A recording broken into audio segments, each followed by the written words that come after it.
Assalamualaikum warahmatullahi wabarakatuh. Halo teman-teman, perkenalkan nama saya Agnes Nurvita Putri Nugroho dengan NIM G002301. Saya dari Fakultas Kedokteran Universitas 11 Maret.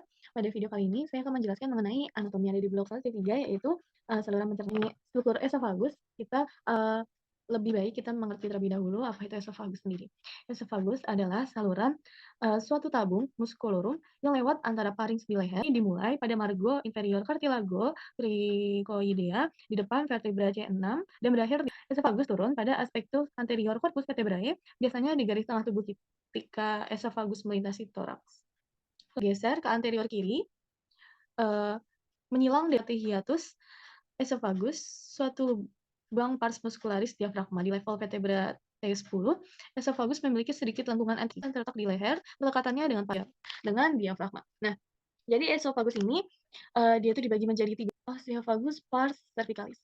Kemudian yang kedua ada oesophagus pars thoracica, kemudian yang ketiga ada oesophagus pars abdominalis. Nah, pada mula awalnya itu esofagus terdapat upper esophageal sphincter yang berfungsi sebagai mencegah terjadinya gastrik sendiri itu ada di 24,16 cm dan pada wanita kemudian esofagus dia itu terbagi menjadi 3 tadi kan. Nah, bagiannya itu panjangnya itu dari panos sphenial sampai vertebrae cervical 6, mana ya, VCN-nya itu sepanjang 16 sampai 17 cm yang membentang dari VTH1 sampai VTH10 atau D itu dari VTH10 sampai VTH11. Kemudian trakea dan berada di depan vertebrae dan juga menembus hiatus diafragma tepat di anterior aorta. Nah, di esofagus ini dia itu ada pars thoracica, yaitu pintu dibentuk oleh ampeturta superior bagian toraks. Kemudian di bagian antara pars thoracica dan pars abdominalis juga di bagian ini. Kemudian ada 4 penyempitan yang ada di esofagus. Oke, adalah pertemuan antara esofagus dengan farinx. Kedua, ada tempat di mana esofagus bersilangan oleh arcus aortae. Di sini. Nah, terus dia itu tertekan oleh bronchus principalis esofagusnya, dia itu kayak tertekan. Kemudian yang ketiga, ada hiatus esofagus yang ada di diafragma. Hiatus esofagus ini.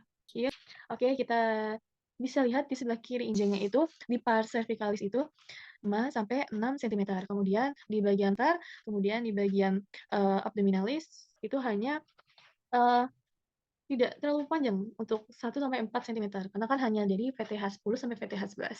Kita bisa next ke bagian gaster.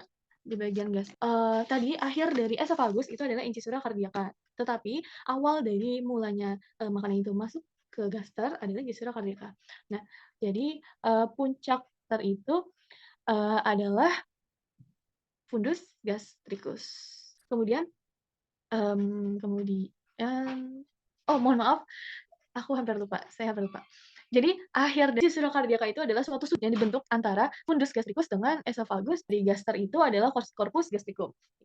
Kemudian ada incisura angularis. Dia itu terbentuk di antara corpus gastricum dengan antrium pyloricum. Gastrica minor, ini adalah minor. Ini typo ya teman-teman, salah. Dan ini adalah mayor. Kenapa namanya mayor? Karena lekukannya itu lebih besar. Dan incisura angularis sudah, kemudian kita ke suatu seperti pintu yang mengatur untuk keluarnya ostum pyloricum ini dia itu sebagai pintunya. Karena untuk asam dan duodenum ini kan mengandung basa. Jadi ostum pyloricum. Kemudian jadi makanan itu masuk kemudian di di gaster, di corpus gastricum, kemudian turun menuju antrum pyloricum, melalui otot pintu ostium pyloricum dan masuk menuju ke duodenum. Kemudian dan otot dari kita bisa lihat gaster sendiri itu adalah ligae gastrica. Kemudian ada lipatan longitudinal, kemudian ada garis berkelok-kelok yang di esophagus part abdominalis atau sambungan mukosa gaster dan gastricus dan corpus gastricusnya.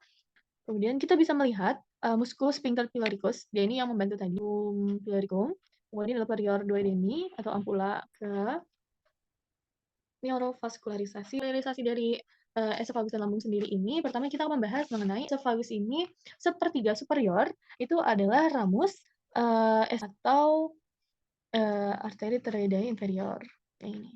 subclavian artery, dan di sini menjadi brachiocephalangitrum, kemudian ke arch of aorta, kemudian sepertiga di mediannya itu disebut aorta descendens thoracica, kemudian sepertiga inferiornya itu ada gastrica sinistra. Kita ke bagian vena, di bagian vena itu ada sepertiga anterior, yaitu adalah vena yang ini itu vena toroidea inferior. Kemudian sepertiga di medianya itu adalah vena azygos, kemudian sepertiga inferiornya adalah vena gastrica sinistra. Baik, kita bisa next. Ada plexus esophagealis di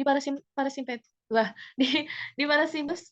Kemudian ini nervus vagusnya itu ada truncus sympathicus sama nervus splenincus majus. Oke, kita bisa next. Neurovaskularisasi dari gastar. Pertama itu ada kita ke bagian arteri dulu. Di arteri ini ada bercabang menjadi bagian arteri hepatica communis, arteri gastrica posterior, dan truncus coeli. Ini dibagi menjadi arteri gastrica dextra yang akan meneurovaskularisasi di bagian, kemudian yang bagian bawah itu akan dinamai arteri gastroduodenalis, jadi arteri gastromentalis dextra dan gastromentalis sinistra. Ia akan gaster curvatura gastrica bagian mayor.